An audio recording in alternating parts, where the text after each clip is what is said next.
Hey, Coach Kathy here. How's it going?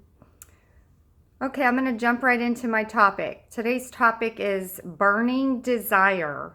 Do you know what a burning desire is? A burning desire is an absolute must for you. Something that you desire so deeply down in the pit of your stomach that you craved success in, that you refuse to fail with. That's a burning desire.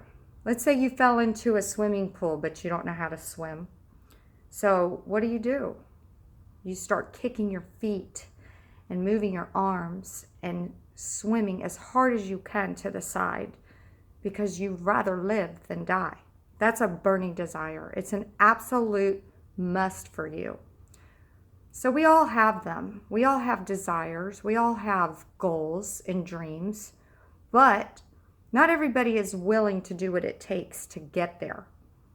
It's within you. You just have to dig deep and find that. You have to get in touch with your burning desire and you have to fight for success.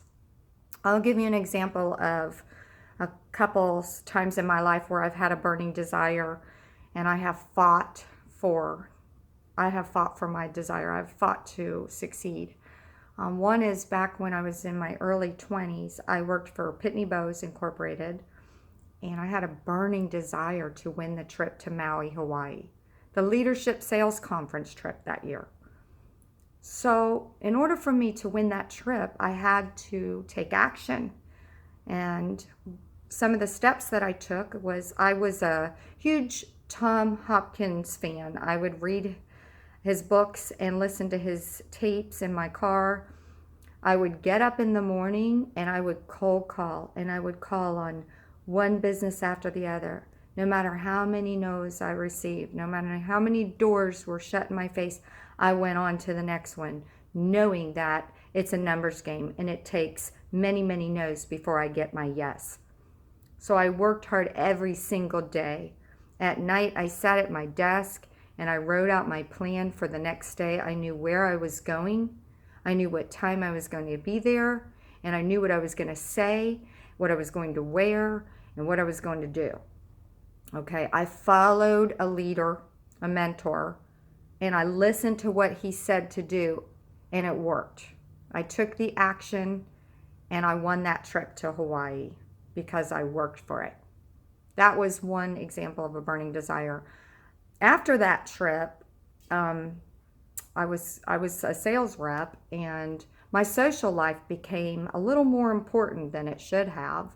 I was drinking a lot and going out a lot, and I wasn't getting up anymore in the morning and hitting the streets and setting up my appointments and meeting with decision makers to make sales. I was now wrapped up in where the party was and who was going, and I was constantly dating people that were just like me, that really loved the party and wanted to know where we were going Friday night.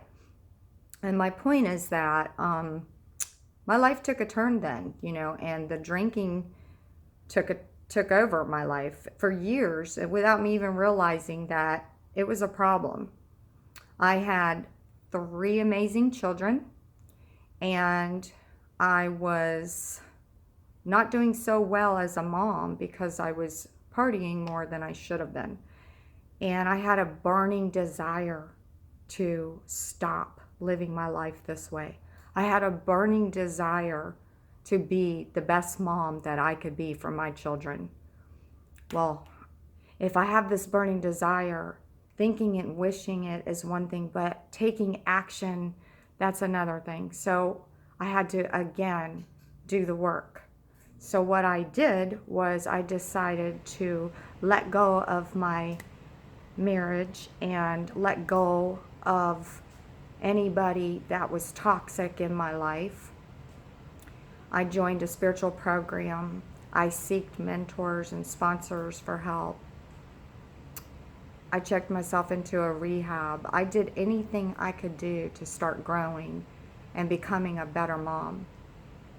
I wanted to live. It was life or death, and I took the action to live. I fell down many, many times along the way, And I failed numerous times, and I had to go back through the pain, the spiritual bankruptcy, the hurting the ones who love me the most. But I was never willing to throw in the towel and stop fighting the fight. I had a burning desire to become clean and sober. And I kept going forward no matter how many times I fell down. I kept getting back up and going back after it. That's courage. That's a burning desire.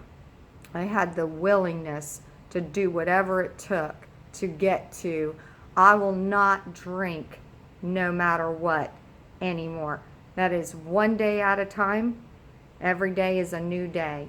And I start my day off knowing that I will not have a drink today. So now my newest burning desire is I'm going to be turning 50 in September, and I'm doing a bikini fitness competition. My burning desire is I want all of my muscles to pop. I want them all defined. I want every single muscle to show and bulk up. I want to look as good as I can possibly look. So what does that take? It takes discipline and consistency. I have to get up every morning, no matter how bad I don't want to, and show up at the gym and work as hard as I can. I have to eat healthy, clean foods every day, all day long. If I want to get this desired look for this competition, if I want to get up on a stage, I have to do the work, which requires saying no quite often. I don't go out. I don't put myself in situations where there's temptation to eat. It's very hard to skip cake and cookies. My point is that my desire to succeed outweighs my desire to give up and let it go and fail. So I'm willing to show up each and every day to do the work. What is your burning desire? What do you want for yourself out of life? God makes no mistakes. We all have it within us. What are you willing to do to get there? If you need help, call me anytime. Check out my website at ck@accountableactions.com. Call me if you need accountability, if you need some coaching, if you need help, a push, if you need to get down deep inside and uncover obstacles that are blocking you from achieving your goals. I'm here to help you. Good luck. Go after that burning desire.